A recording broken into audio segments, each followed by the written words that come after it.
아멘. 창세기 16장까지 읽었습니다. 창세기 12장부터는 완전히 달라지게 됩니다. 아브라함이 주축을 이루는 아브라함 주도적인 그러한 세계가 펼쳐지고 있습니다. 그것은 하나님이 아브라함을 부르셔서 믿음의 조상으로 세우기 위한 계획이 있었기 때문입니다. 그래서 아브라함을 부르시는데요. 아브라함은 셈의 후손입니다. 노아가 하나님의 명령을 받고 순종하면서 120년 동안 방주를 짓고 노아의 8 식구만 살게 됩니다. 그래서 노아의 세 아들 셈과 함과 야벳이 다시 인류를 형성하게 됩니다. 셈은 오늘날 황인종의 조상, 함은 흑인종의 조상이 되고 야벳은 백인종의 조상이 됩니다. 그래서 주로 황인종이 사는 곳은 아시아지요. 저 이스라엘 거기까지. 그 다음에 거기를 지나서 이제 아프리카 지역의 함의 자손, 유럽 지역이 야벳의 자손이 되게 됩니다. 셈은 황인종의 조상이 되는데 셈의 후손 중에서 아브라함이 탄생합니다. 그런데 이 아브라함이 믿음의 조상이 되게 되죠. 왜 똑같은 노아의 자녀인데 그렇게 다르게 되었을까? 이게 이상하지 않아요? 노아와 노아의 아내 그 사이에서 태어났는데 어떻게 그렇게 다를 수가 있을까? 삼형제가. 근데 이게 DNA 분석을 통해서 과학적으로 가능하답니다. 그것이. 그런데 까매도 너무 까맣잖아요. 하얘도 너무 하얗고. 근데 하얀 건 봐줄 만한데 까만 거는 이빨만 빼놓고는 다 까마니 뭐 좀 봐주는 게 좀 그래요. 하나님이 만들어서 좀 구워가지고 잘 만들려고 그러는데 처음에 구운 게 너무 많이 구웠어. 그래서 까매진 거야. 그래서 이번에는 좀 덜 구워야지 구웠는데 또 너무 덜 구워서 하얘졌어. 그래서 이번에는 적당한 시간에 꺼내야 되겠다. 그게 황인종이요. 여러분은 무슨 인종이요? 황인종 맞아요?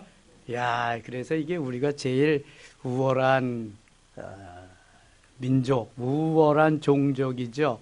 뭐 이스라엘이 거기에 포함되니까 그렇죠. 자기 민족의 우월성을 나타내기 위해서 어떤 사람이 만들어낸 건데 아주 그럴듯해요. 이 아브라함이 하나님의 은혜로 믿음의 조상의 이제 자격을 갖추게 되는데 그 출발이 하나님께서 말도 안 되는 지시를 하는 거거든요. 12장 1절에 너는 너의 본토 지척 아비 집을 떠나 내가 네게 지시할 땅으로 가라. 보여줄 땅으로 가라. 지시한 곳도 아니고 보여준 곳도 아닌 미지의 땅으로 가라고 하는데 아브라함은 거기에 응답해서 떠납니다. 그게 쉽지 않은 건데요. 그때 또 같이 떠난 사람이 있는데 누구였어요? 조카 롯이었습니다. 아브라함과 사레가 같이 떠나는데 조카 롯이 덩달아 따라 나왔어요. 누구와 같이 있느냐, 누구를 따라가느냐가 대단히 중요합니다. 하나님이 이미 아브라함에게 복 주시기로 작정했기 때문에 아브라함은 복 받을 수밖에 없어요. 아브라함이 그런데 어떻게 반응하느냐, 어떻게 순종하느냐에 따라서 이제 달라지는 것입니다. 거기에 따라서 훈련이 있고 연단이 있고 아브라함의 희비가 이제 갈라지는 것인데요. 아무튼 아브라함은 순종해서 하나님의 명령을 따라 지금 움직이기 시작합니다.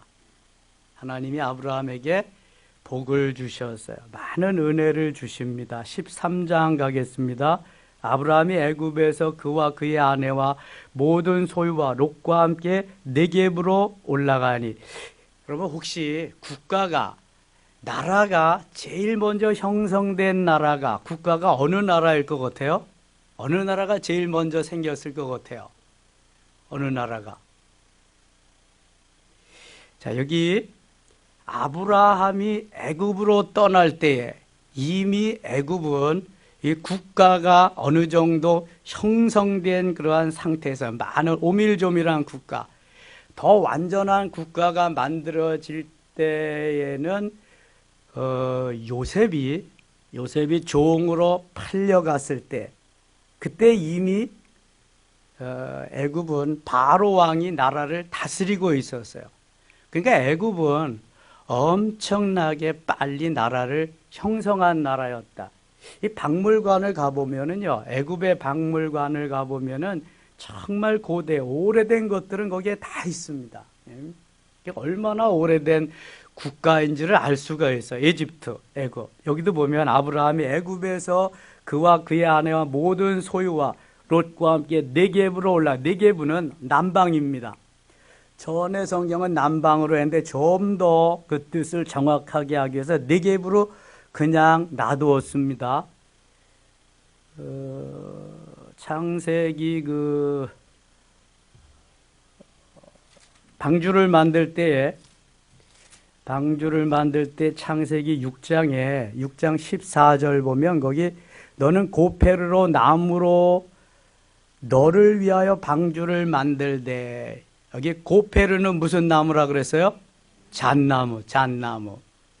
전에 성경은 잣나무라고 그랬는데 여기도 뜻을 좀 더 정확하게 하기 위해서 고페르 원어를 그대로 사용하고 있습니다.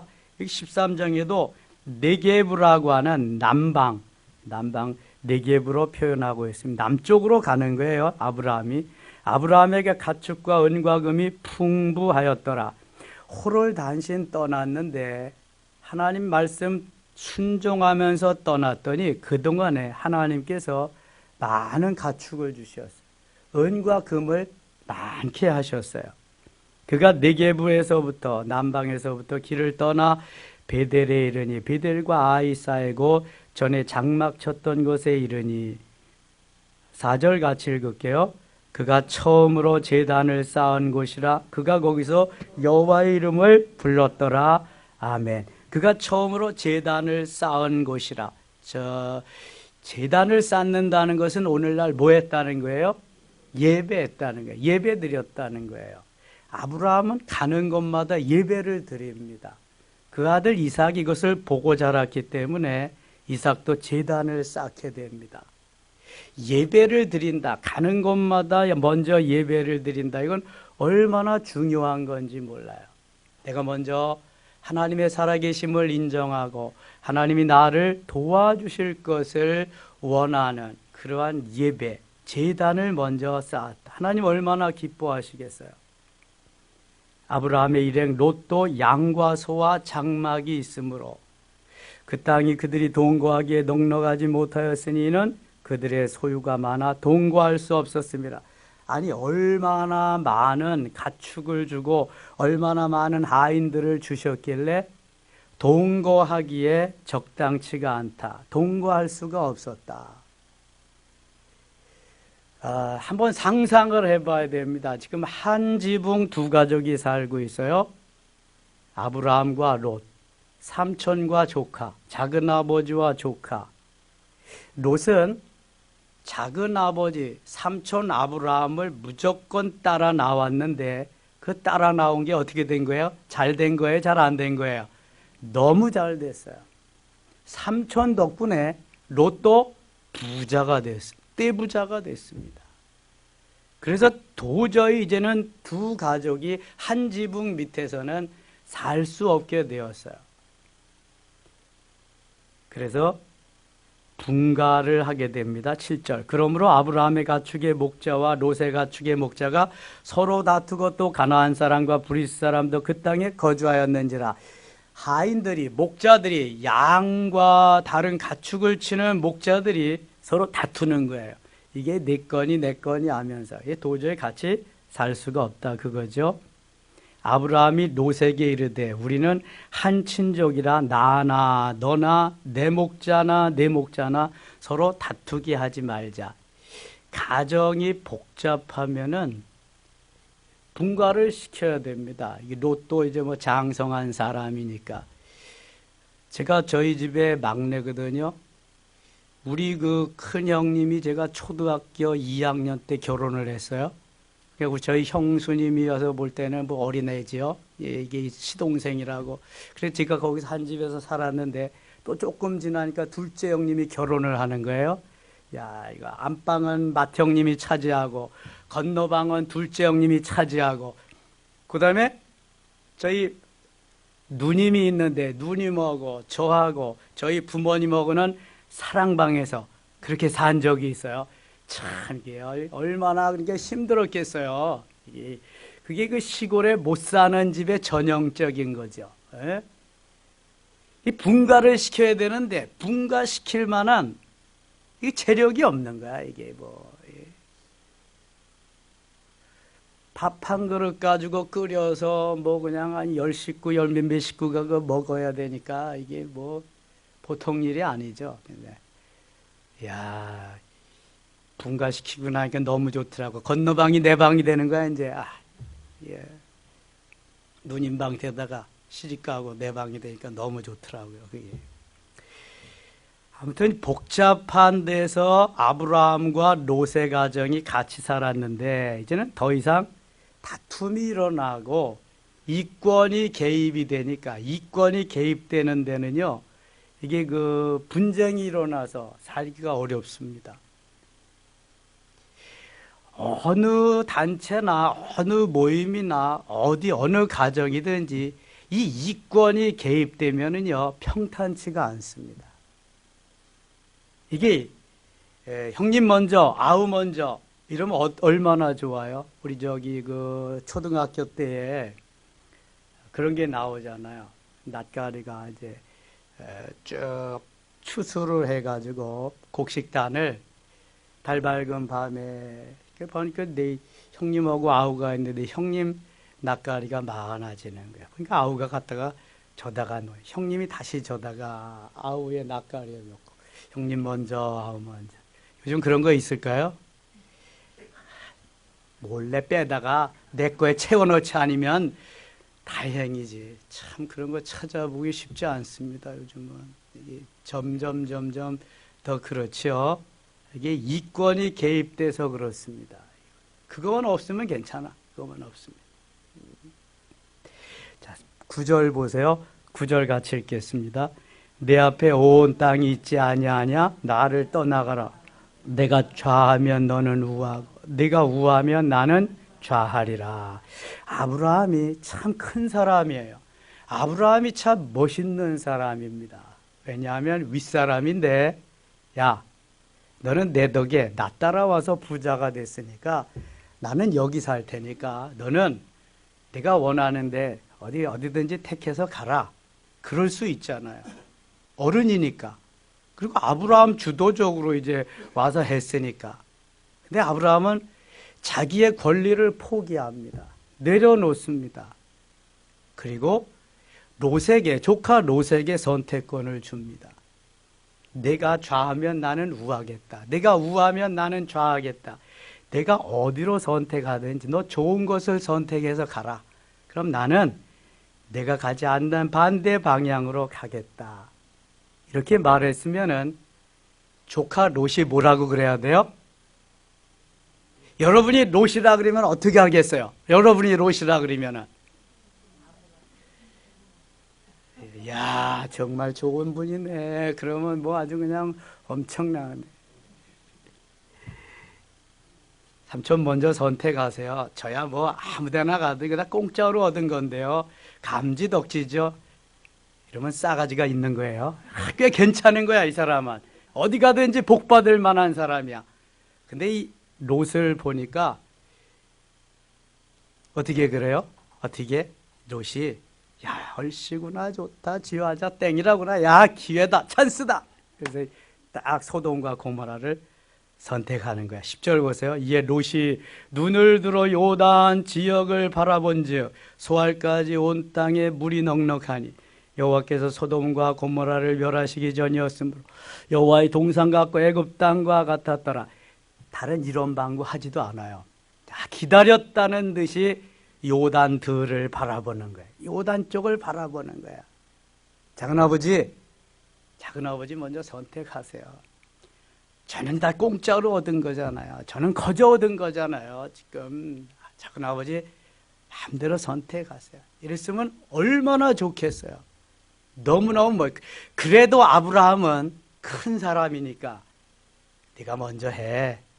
나는 아무데 나가도 너보다 낫지. 내가 어른인데. 그랬을 것 같아. 근데 이 싸가지 없이 지가 갔다가 탁 덥석 물어버리니까 거기가 어떻겠어요? 저는 예수 믿니까? 어려서부터 예수 믿었으니까. 우리 집 구석은 예수 안 믿니까? 내가 고등학교 졸업하면서부터 선포를 했습니다. 나는 아버지의 분깃을 안 받겠습니다. 나는 재산을 안 받겠습니다. 그리고 그때부터 자립하기 시작했어요. 제 마음에 지금까지 길러준 것도 다 갚아주고 싶어.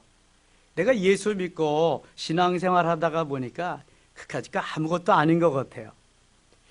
근데 정말 한 푼도 안 주더라고. 결혼할 때도 1원도 안 줘. 내 앞으로 들어온 축의금도 다 닦아 가져가더라고. 그래서 제가 갖다 명단 놓고 이건 내가 갚아야 될 건데 다른 건 몰라도 이건 주셔야 됩니다. 갖다 넣겠지 뭐. 그때는 어쩔 수가 없더라고. 신혼여행 갔다 오자마자. 그래서 그건 찾아왔어요. 찾아왔는데 정말 한 푼도 안 주더라고. 야, 그러니까 이 이권 앞에서는요 형제고 뭐고 없는 거야 이거는. 그리고 이제 세월이 지났어요.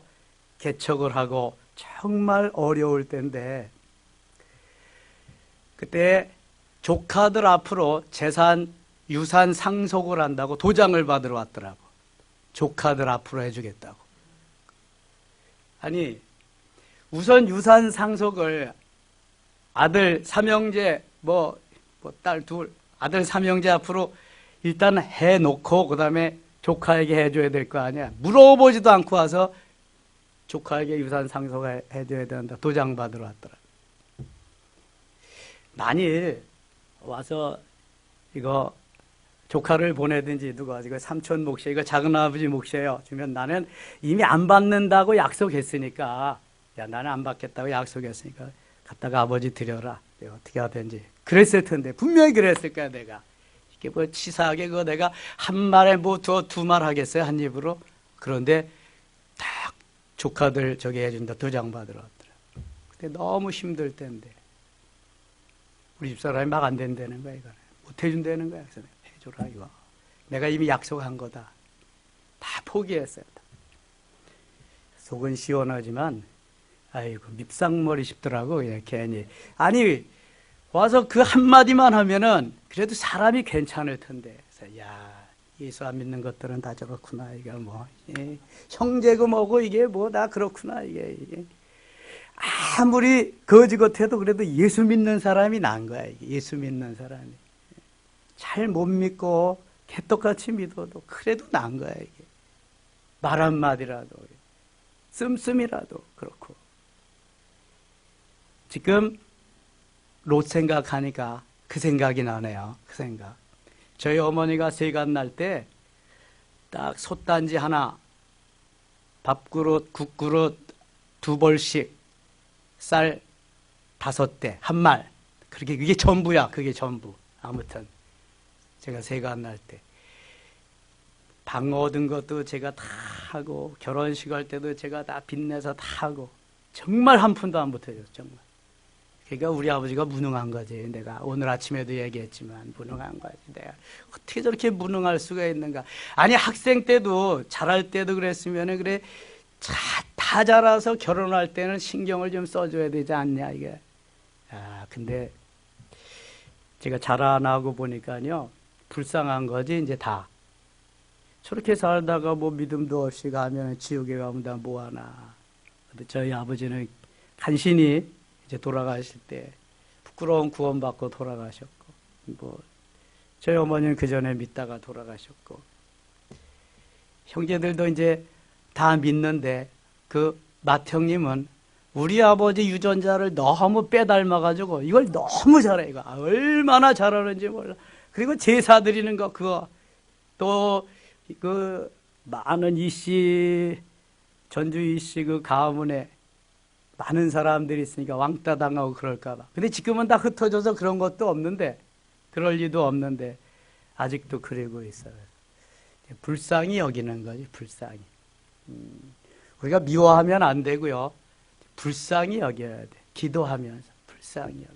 아, 내가 예수 믿기를 참 잘했다. 그래서 저는 아브라함과 같은 들 자부심이 있습니다. 호롤단신으로 떠났어도 하나님이 도와주시고 하나님이 함께 해주셔서 하나님의 은혜로 사는 거죠. 제가 제일 잘 삽니다. 우리 아버지가 천하의 제일인 하나님 아버지시잖아요. 그러니까 제가 잘 살 수밖에 없지. 전국을 다니고 뭐 세계를 다녀보고 뭐 어떻게 하겠어요, 이거. 하나님이 그렇게 해주시지 않으면 못하는 거지. 우리의 마음 씀씀이가 참 중요한데 이게 그냥 되지 않습니다. 이권이 있는 곳에는 정말 더 어렵습니다. 그런데 근본으로 돌아가 봐야 돼. 근본으로. 내가 가지고 있는 것이 있었던가? 없거든요. 가져온 것이 아무것도 없어. 아무것도 없으면 근본에서부터 출발해서 있는 것이 감사하고 나누는 것이, 베푸는 것이 너무 감사한 건데 거기에서부터 우리는 생각을 못해요. 언제든지 거기에서부터 출발해야 돼. 로또 만일 출발할 때부터 생각을 했다면 마땅히 삼촌 먼저, 작은 아버지부터 결정을 하세요. 정하세요. 그랬을 텐데 여기에 이권이 개입되니까 그게 안 되는 거예요. 얼마나 지금 가슴 아픈 일인지 몰라. 근데 이것이 잘 선택이 됐다면 괜찮을 텐데 이렇게 욕심과 욕망으로 선택한 사람들은 잘 될 리가 없습니다. 하나님이 가만두시질 않아요. 선택은 내가 하는 겁니다. 선택하면은 내가 책임을 져야 되죠. 그런데 착각하고 선택하면 5분 동안은 좋을는지 모르지만 평생 후회할 수 있습니다. 롯이 나중에 후회했을 것 같아요. 그렇죠? 야, 내가 소돔과 고모라 선택하지 않았다면 이런 어려움은 당하지 아니하는 건데. 11절 가겠습니다. 11절. 그러므로 롯이 요단 온 지역을 택하고 동으로 옮기니 그들이 서로 떠난지라. 아브라함은 가나안 땅에 거주하였고 롯은 그 지역의 도시들에 머무르며 그 장막을 옮겨 소돔까지 이르렀더라. 아브라함은 먼저 롯이 삼촌 먼저 선택하세요. 그래도 가나안 땅을 선택했을 거예요. 왜냐하면 가나안 땅은 하나님이 예비해 놓으신, 이미 주려고 하나님이 선택해 놓으신 땅이었기 때문에 그래요. 그러니까 아브라함에게 먼저 롯이 선택권을 주었어도 아브라함은 그곳을 갔을 텐데 롯이 재물에 눈이 어두워가지고 자기가 먼저 선택하는 바람에 전제 눈으로 보고 입에 먹기에 좋은 떡이 뭐 보기에도 좋다고, 보기에 좋은 떡이 먹기도 좋다고, 보기에 지금 소돔과 고모라가 좋으니까 난 땅 먹었다가 배탈이 나는 거죠. 조금 있으면.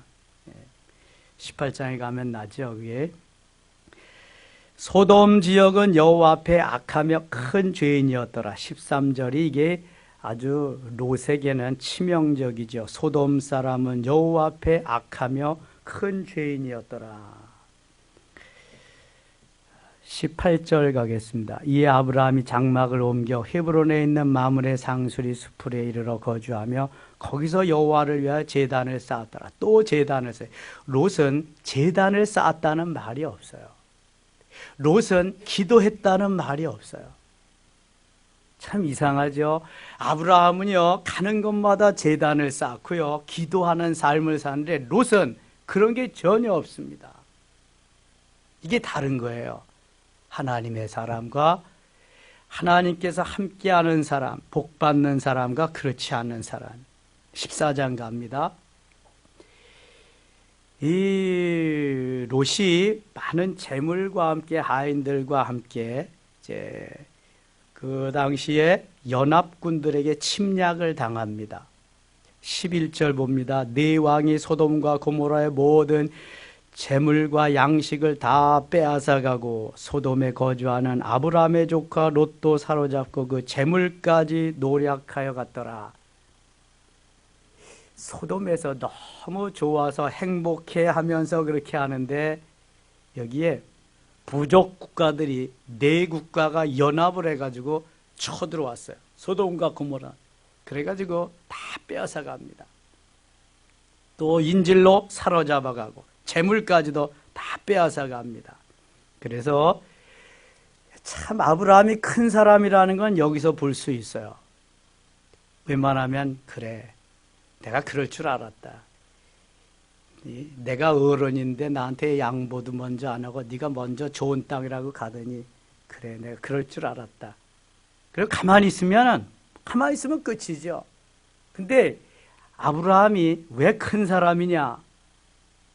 그러한 싸가지 없는 롯을 구하기 위해서 자기의 싸가지가 발음이 너무 세인가? 네 가지, 그럼 네 가지로 네 가지가 없는 이 조카 롯을 구하기 위해서 자기 집에서 길러온 318명의 군사, 뭐 집에서 길렀는데 뭐 군사나 되겠어요. 그냥 핫바지 군사지. 그냥 일하는 사람들 데리고 가서 하나님이 아브라함에게 얼마나 많은 복을 주셨나 봐요. 318명이나 되는 그러한 사람들을 데리고 이제 가는 겁니다. 거기에 14절 같이 이렇게 14절이요.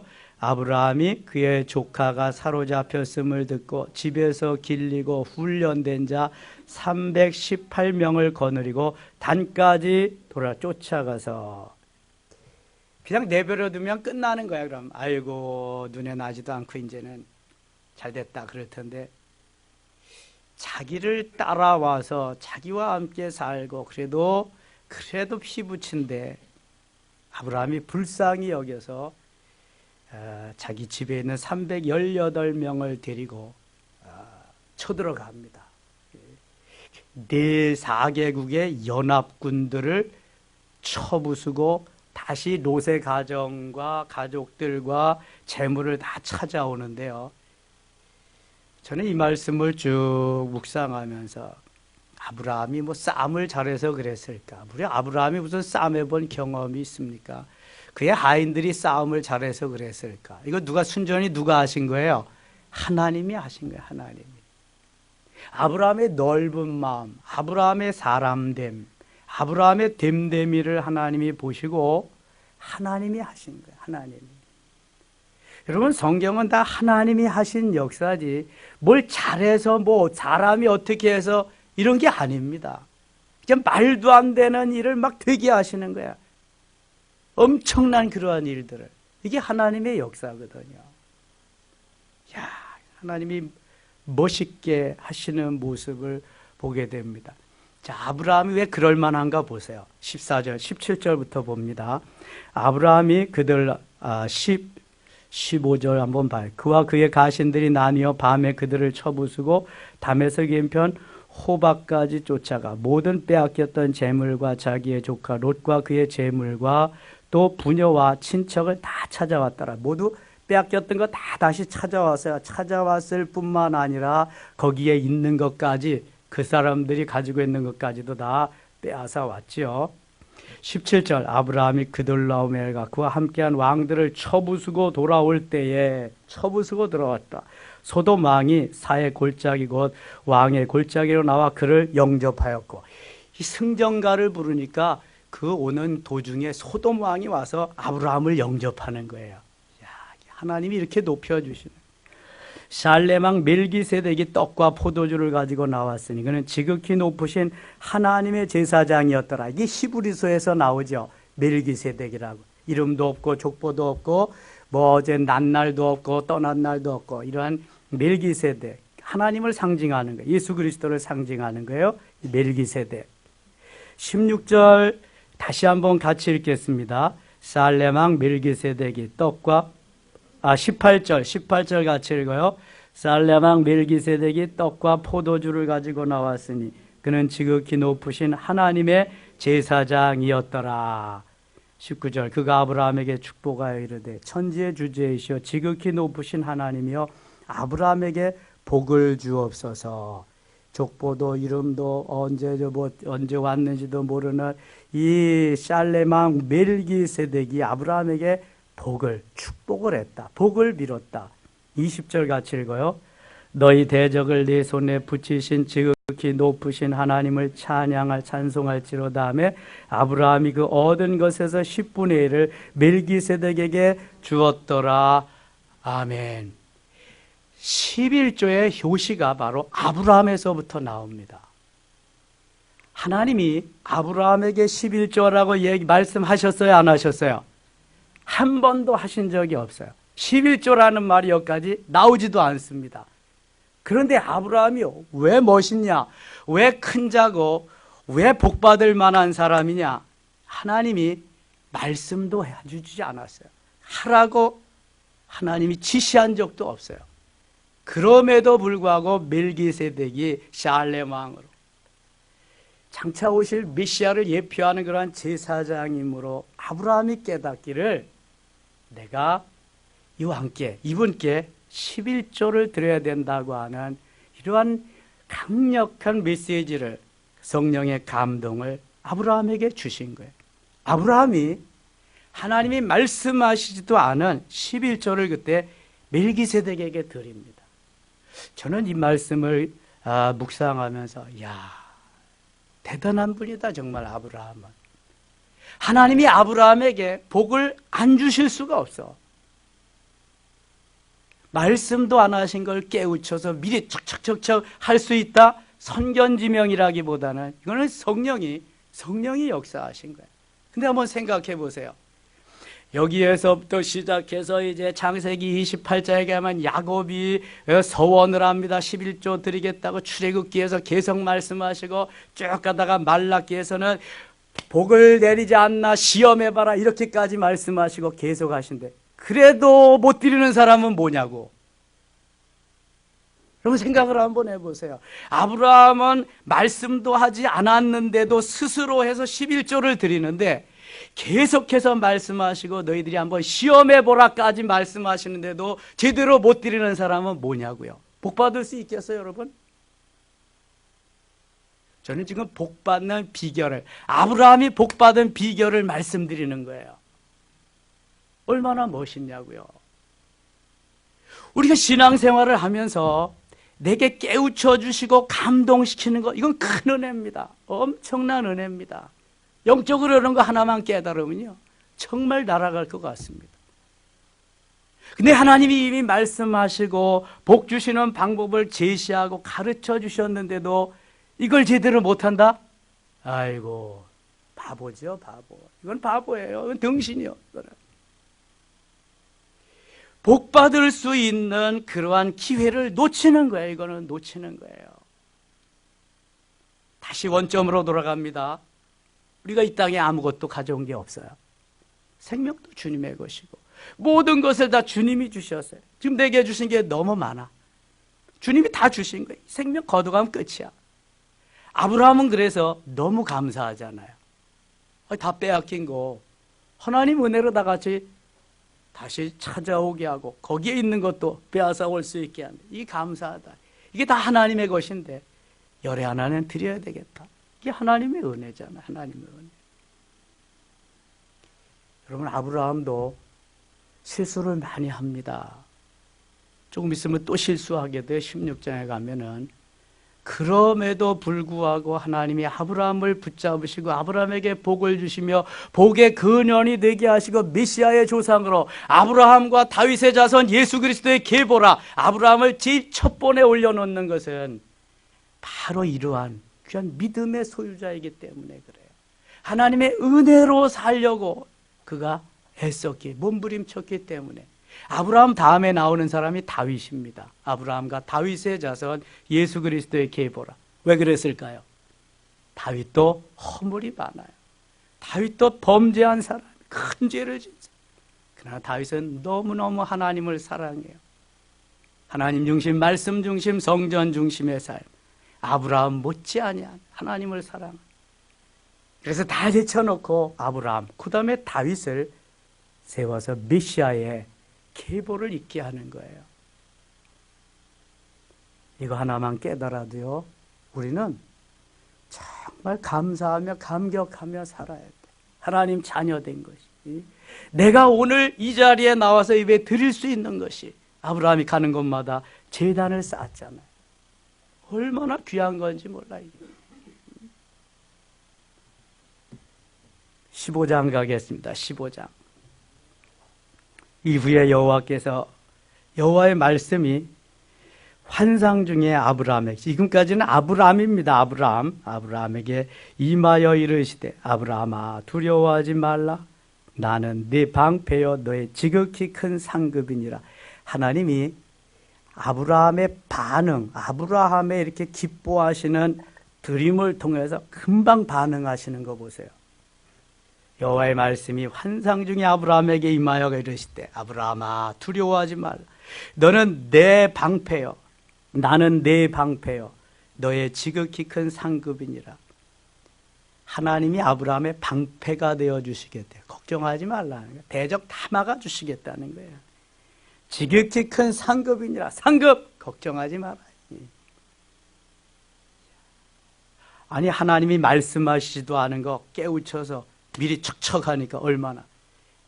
마리아가 예수님이 말씀도 하지 않았는데 옥합을 딱 깨뜨려가지고 발에 붓고 머리로 닦아드려.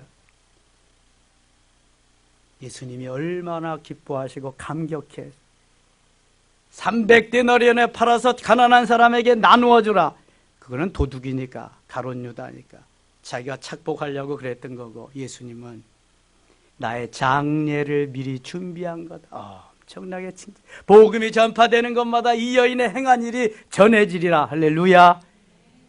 이겁니다. 이거 가르쳐 주는 것만 하는 사람은 50점이지. 그래도 그거 대견한 거죠.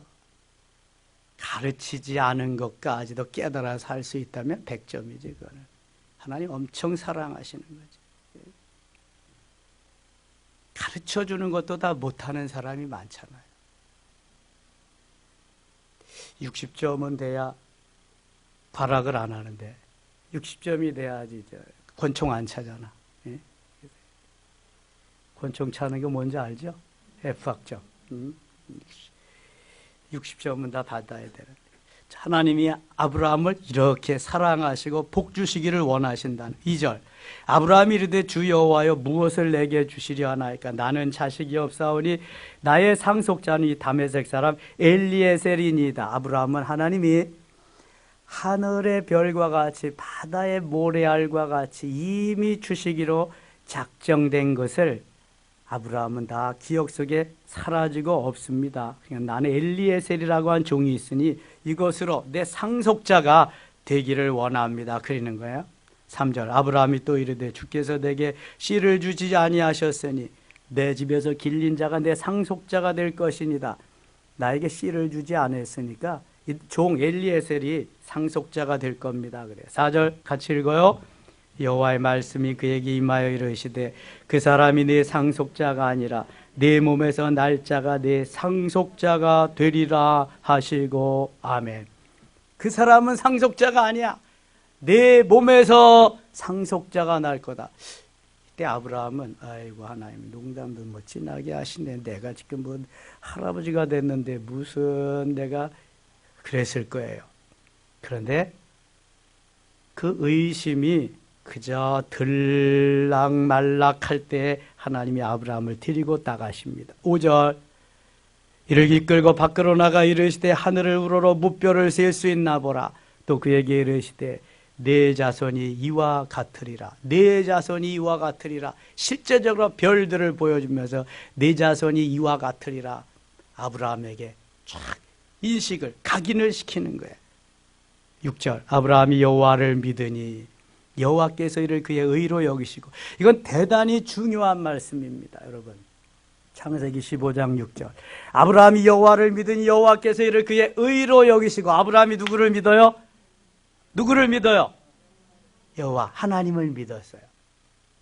갈대우르에서 부른 그 하나님, 여기까지 인도하신 그 하나님, 여호와 하나님을 믿었어요.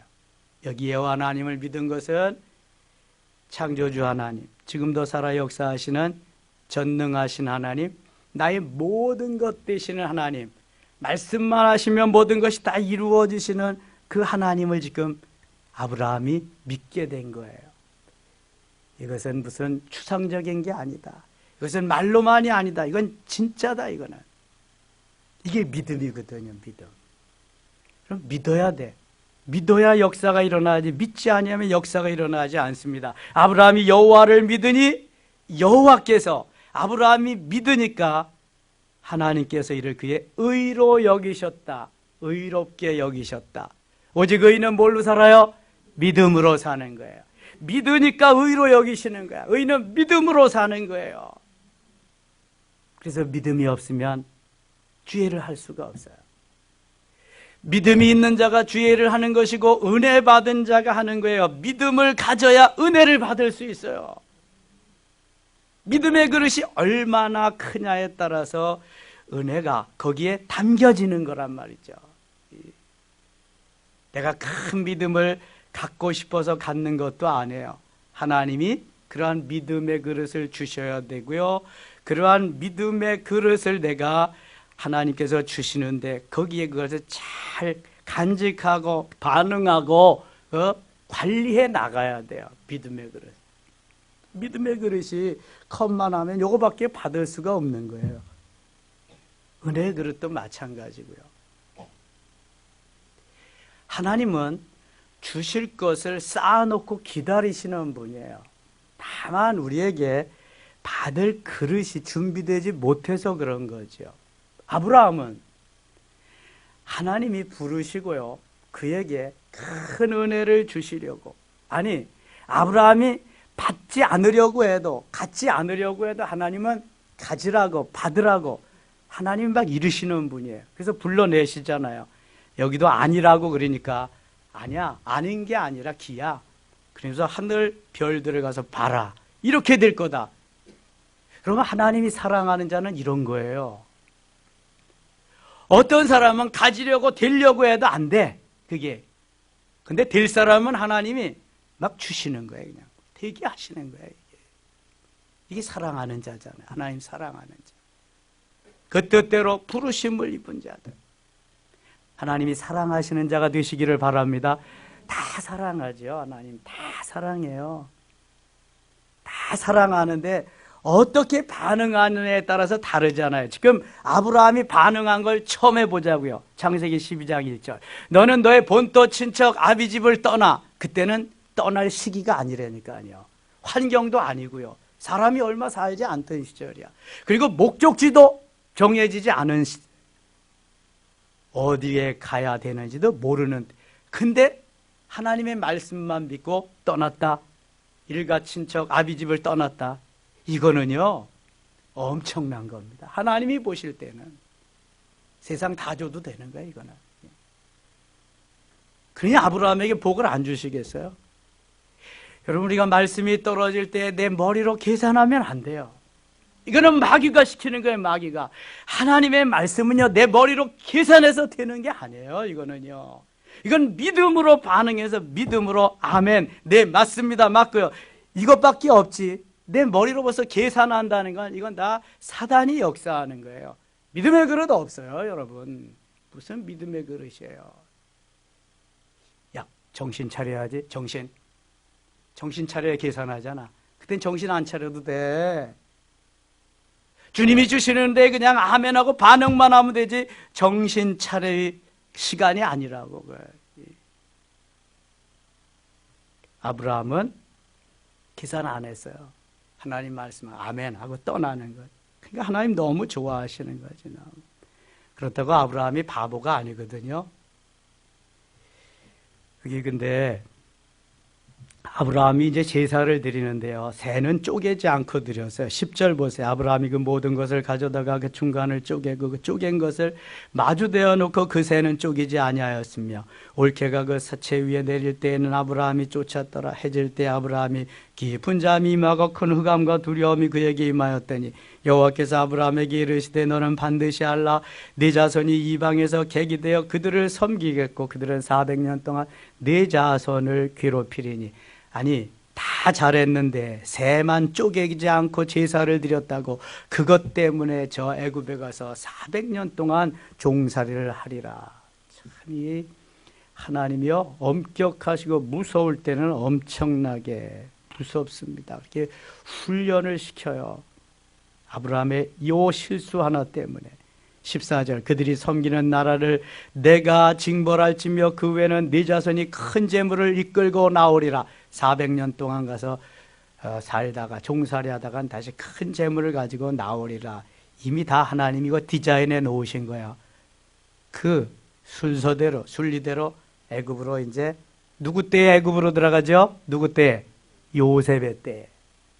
요셉이 거기에 총리 대신이 미리 되게 하시고 다 마련해 놓으시고 가게 하시지 그냥 가게 하시지 않아요. 하나님.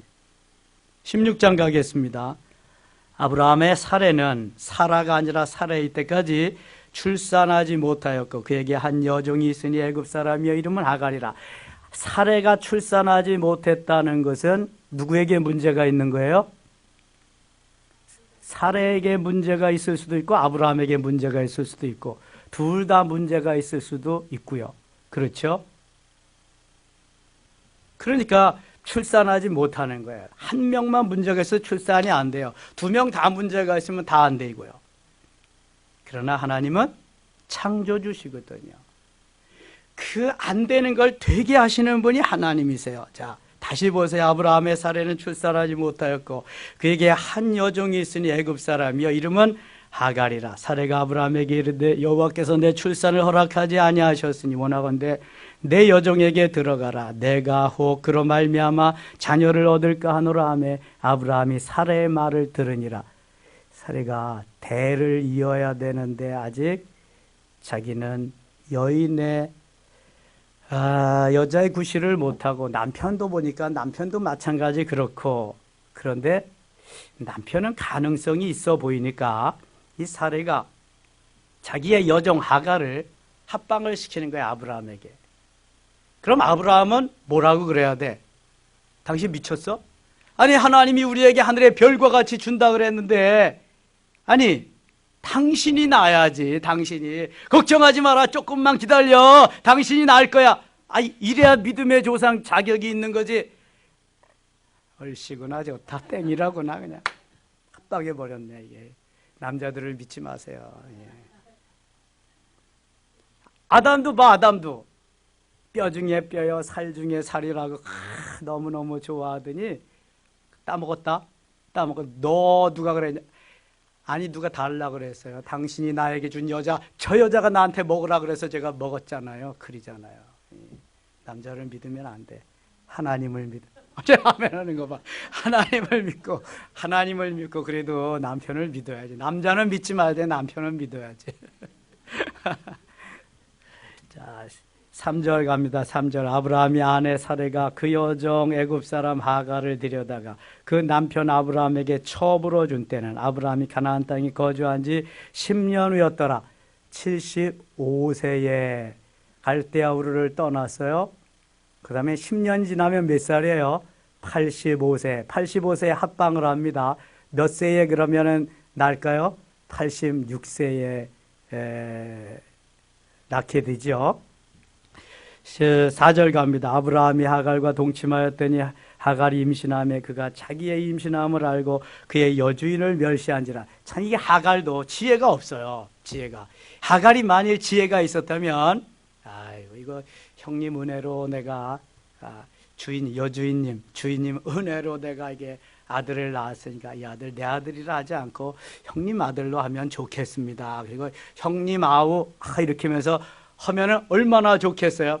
딱 자기가 아들 낳았다고 사례를 자기가 안주인 노릇을 하고 사례를 하인과 같이 완전히 역전이 돼서 그런 삶을 사는 거예요. 그러니까 견딜 수가 없지.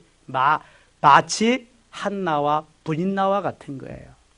어떻게 살겠어요? 본처가 이렇게 그냥 막 공격을 당하고 업수임을 여기고 그러니까 하소연할 사람은 또 남편밖에 없잖아요. 5절입니다. 사례가 아브라함에게 이르되 내가 받은 모욕은 당신이 받아야 옳도다. 내가 나의 여종을 당신의 품에 두었거늘 그가 자기의 임신함을 알고 나를 멸시하니 당신과 나 사이에 여호와께서 판단하시기를 원하노라. 아니 이런 거 모르고 넣어줬나? 아이고 참 자기가 심은 건데 자기가 거둬야지 뭐 어쩌려고 이거는. 응? 아브라함이 사라에게 이르되 당신의 여종은 당신의 수중에 있으니 당신의 눈에 좋은 대로 그에게 행하라 하며 이제는 또 아브라함은 한 말 다 빼요. 그리고 사라의 마음대로 하라 그래요. 사라가 하갈을 학대하였더니 하갈이 사라 앞에서 도망하였더라. 아브라함도 자기 편 안 들어주지요. 사라는 학대하죠. 살 수가 없으니까 나가는 거지. 여호와의 사자가 광야의 샘물 겪고 숲길 곁에 그를 만나 이르되 사라의 여종 하갈이 네가 어디서 왔으며 어디로 가느냐? 그가 이르되 나는 내 여주인 사레를 피하여 도망하나이다. 여호와의 사자가 그에게 이르되 네 여주인에게로 돌아가서 그 수하에 복종하라. 10절 같이 읽겠습니다. 여호와의 사자가 또 그에게 이르되 내가 네 씨를 크게 번성하여 그 수가 많아 셀 수 없게 하리라. 아멘. 참 하나님이 얼마나 좋으신 분인지 몰라요. 이게 언약의 자손이 아니잖아요. 낳지 말아야 할 그러한 자손을 낳았는데도 하나님이 번성케 하십니다. 크게 번성케 하십니다. 오늘날 어느 민족이 돼요? 저 중동 지역에 이슬람 그 국가들을 이룬 그 수많은 조상이 됩니다. 뭐 에집트, 사우디아라비아, 이라크, 뭐 요르단, 하여튼 이스라엘을 빼놓고 그 주위의 국가들이 다 이스마엘의 후손들입니다. 이스마엘의 후손. 얼마나 큰 화근이 되었는지. 11절 여호와의 사자가 또 그에게 이르되 네가 임신하였은즉 그 아들을 낳으리니 그 이름을 이스마엘이라 하라. 이는 여호와께서 네 고통을 들으셨음이니라. 그가 사람 중에 들나귀같이 들이니 그의 손이 모든 사람을 치겠고 모든 사람의 손이 그를 칠치며 그가 모든 형제와 대항에서 살리라 하니라. 하갈이 자기에게 이르신 여호와의 이름을 나를 살피시는 하나님이라 하였으니 이는 내가 어떻게 여기서 나를 살피시는 하나님을 배웠는가 함이라. 이러므로 그 샘을 부엘라에로이라 불렀으니 그것은 가데스와 베레사에 있더라. 15절 16절 읽고 마칠게요.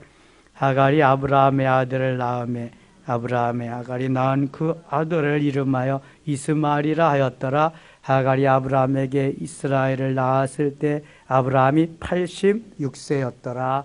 아멘. 아브라함의 나이 86세, 사라의 나이 76세, 10년 차이니까 그때 이스마엘을 출생하게 되고요.